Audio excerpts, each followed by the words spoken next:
everybody. It's a little past 8 o'clock here, Pacific time, and we were going to have this earlier in the schedule, but we threw it in last minute. Basically, it's the Dragon Factor presentation, kind of rolling out what the app is going to be like. We have the app in development, it's working. It's not, we don't have all the styling done on it yet though. So we'll probably have demos of that coming in the coming weeks after this. So one way or another, Dragon Factor is a decentralized identity platform focused on privacy and focused on making it possible for a user to manage their own identity and factors of their identity and other data related. So what to kind of go over, and apologies, these graphics are a little bit small because of the way they fit on the screen, but go over the actual roles of the different people or entities that would be involved in this process. So you have a user, right? That would be an actual person. It could be an organization, it could be an IoT device, but we'll call it a user. That in the simplest case, and the order of this doesn't have to be as it is here. It could be in an entirely different order, but let's say that the user knows they need to have some factors in order to prove their identity, their age, their nationality, something, and they have either a driver's license or a passport, right? So they, through the app, scan the driver's license, they take a selfie, they do the things that you would typically do. A lot of people, you've done this many times, right? And they pass it up to an identity provider. The identity provider could be the company or website or organization that wants to use their ID, their identity, that wants to know who they are. But it could be a fully third-party independent. And in the Dragon Factor system, whoever is acting as an identity provider basically takes that document, in this case a driver's license or passport, and breaks it up into a number of unique factors. And we'll get into some of those in a minute. So they basically send their document in. The identity provider sends back separate factors that are to whatever granularity makes sense, because different documents will have different information on them. But as an example, some of the factors would be driver's license number, driver's license issuer, what state it is in, the user's full name, the user's first name, the user's last name, the date of birth, the birthday without the year, right? The fact that this person is over 14, over 18, over 21, over 25, over 65. And you could have anything else that would make sense legally, like say over 25 is in there because males to be able to rent a car have to be 25. Things like that. The address, the city, the state, the residency, the gender, the height, the weight, the eye color, things like this. And the point is, though, that each of these factors is completely independent of the others, so that the user can share them independently. They don't have to share everything on that document. They can pick and choose. Next, you have the role of the service provider. This would be a website or a bank, and an identity consumer. That is, the actual entity that needs the identity. So in this case, the user goes to this website or this bank or whatever it is and says, I want an account. I want some services.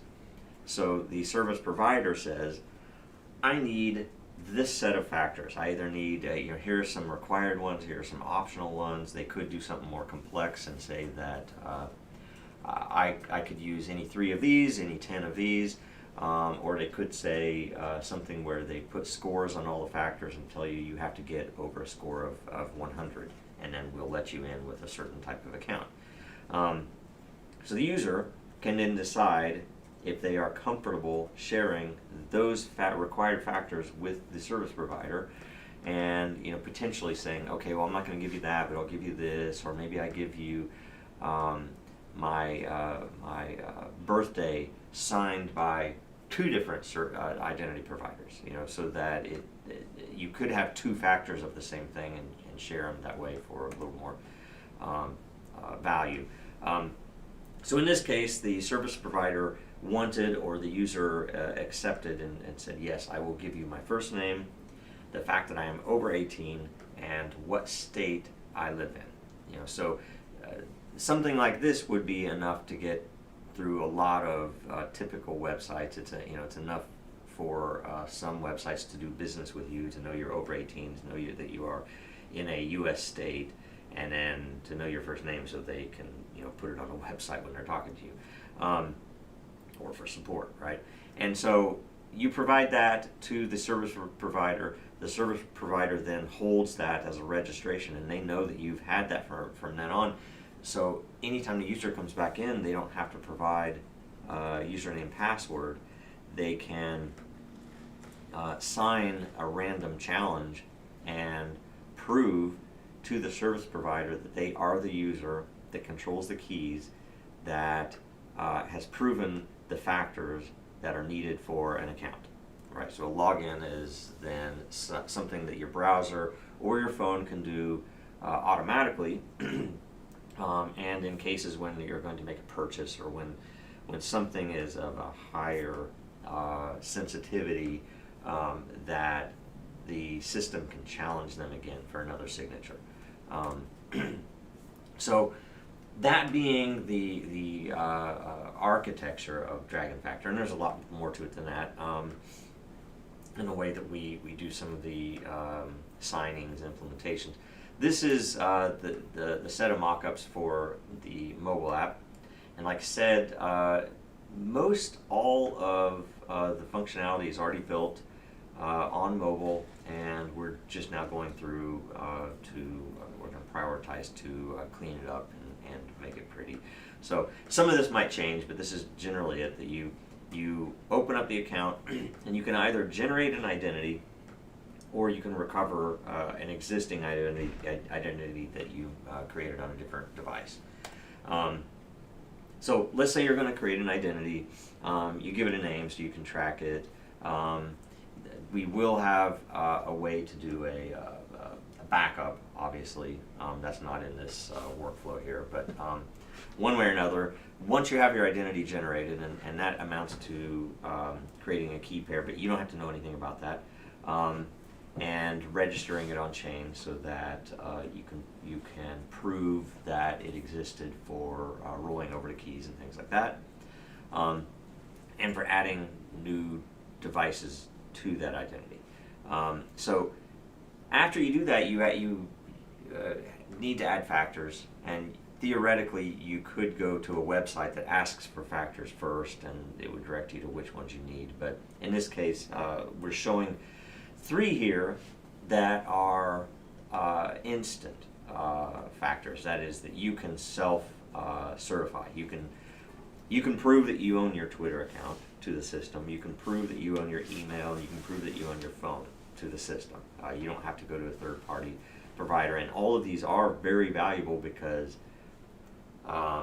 someone could accept the factor for your email and not have to have an infrastructure to send you an email to check. It knows, okay, I know that's your email because someone that I trust has already checked it for me. Same with phone, same with Twitter, for that matter. So in this, we're doing an email factor. You enter your email, just like everybody's done this. You go to your inbox, you enter the confirmation, the factor is added, and now it's in your account on your phone. It's not on chain because you control it. Now, later you will be able to put it in different places. There would be cloud options. There would be like say storage or Ziacoin, encrypted, decentralized storage systems, things like that. And then potentially also other devices that you own. So you could store them multiple places, and that's very much the intent, where Dragon Factor would not hold them for you on purpose.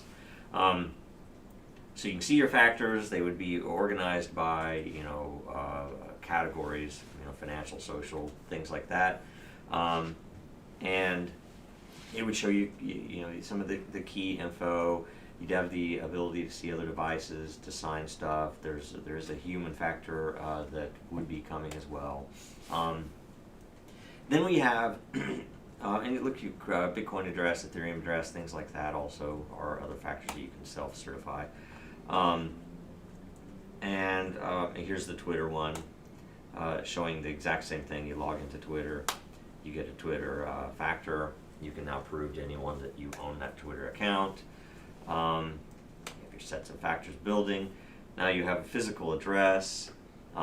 You would basically have a way to prove it, either by passport, driver's license, a bank statement, or utility statement, whatever the identity provider allows. And we know that we will have at least one identity provider coming out the gate. We think we will have two, and there are a few others that we're looking at as well to help out. So, and some of them will come with cost, and we have to figure out if we can cover the cost, if it's something that the identity provider covers the initial cost, but they take payment when the factors are used. There are a bunch of different models that we're looking at for this. The important, I think the most important one is the driver's license and passport one, because it's the one that we can get the most information that is of most real-world value. That, if you have your driver's license or passport info in there, you could theoretically take it in anywhere and show them, I can prove to you that I have a driver's license issued by Washington State, and I live in Bellevue, and whatever. So a bunch of really neat stuff there.